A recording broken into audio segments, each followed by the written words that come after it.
Let's get some more analysis on the failed coup. Gulnur Aybet joins me now. She's the director of the Center for Security Studies here at Istanbul's Bahçeşehir University. Gulnur, great to have you on. It's been a long day for all of us, but when you look at the failed coup attempt, a lot of success is being credited to the people as well as media. Let's get your take on this. Yeah, I think that's true. The media were amazing because I was actually on one of the channels and I left around 10 when it all happened and I was stuck on the bridge. So I was actually seeing it as the whole thing was happening. And all the time the driver had the channel on the radio.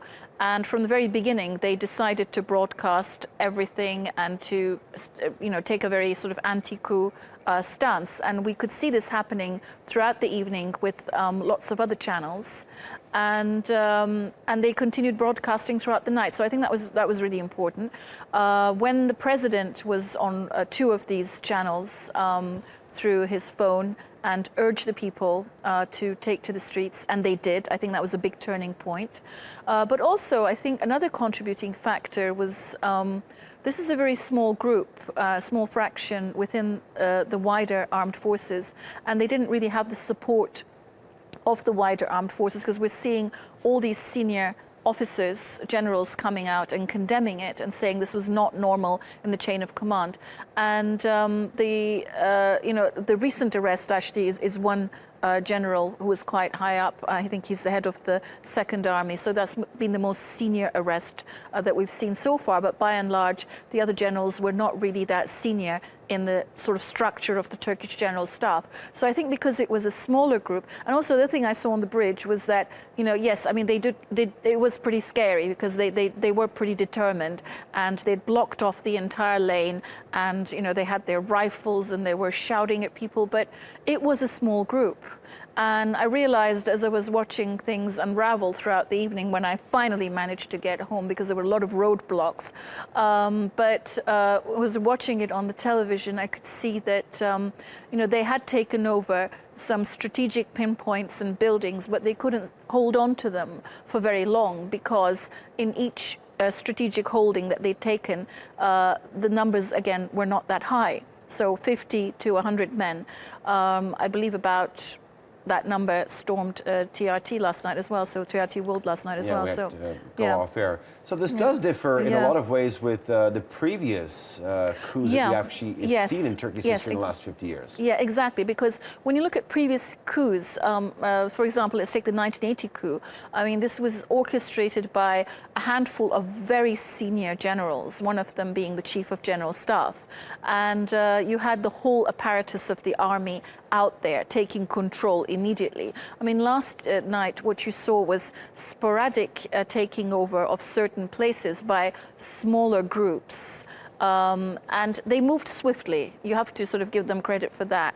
But although they moved swiftly and they were able to block roads and take over these buildings, they were not able to hold on to them for very long. And of course, the other thing that's different from previous coups is that I think civil society and people power in Turkey has moved to an entirely different league, and there's no going back. And we really saw that on the streets last night. So how important was the call by the country's president on FaceTime, on live television, calling everybody out to the streets? Extremely important. I mean, he did it first on CNN Turk and then I think on TV.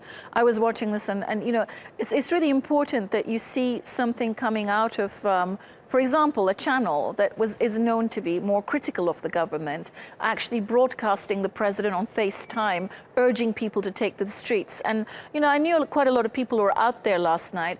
And, what we've been seeing is that there's a wide spectrum of people from all kinds of political beliefs and affiliations who are standing side by side. And, out of this awful polarization, last night you could see a unified stance because everyone was against this coup attempt. So I think, that in itself was quite historic.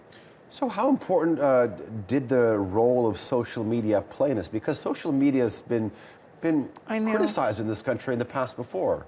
Yeah, I know, especially, I mean, during the Gezi protests, there was so much misinformation. And I remember last night when one of my students was the first one to be trapped on the bridge, we all thought, before we got on the bridge, actually, he was there before us, 20 minutes before us. And he said, you know, there's soldiers here, so much is going on. And I said, you know, it must be a terror alert, so just stay put, and I'm sure it'll be all right. None of us wanted to believe it was a coup, even though, you know, we were getting tweets saying it might be one. And I said, this is just social media exaggerating and going wild initially.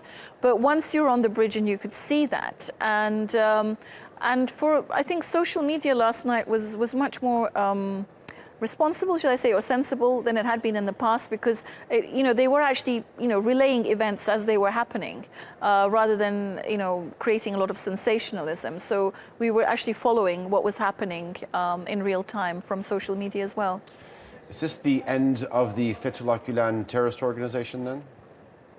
I think that this is the beginning of a very serious clampdown, and the purges had already started, but because they had infiltrated into so many bureaucratic institutions, including the armed forces.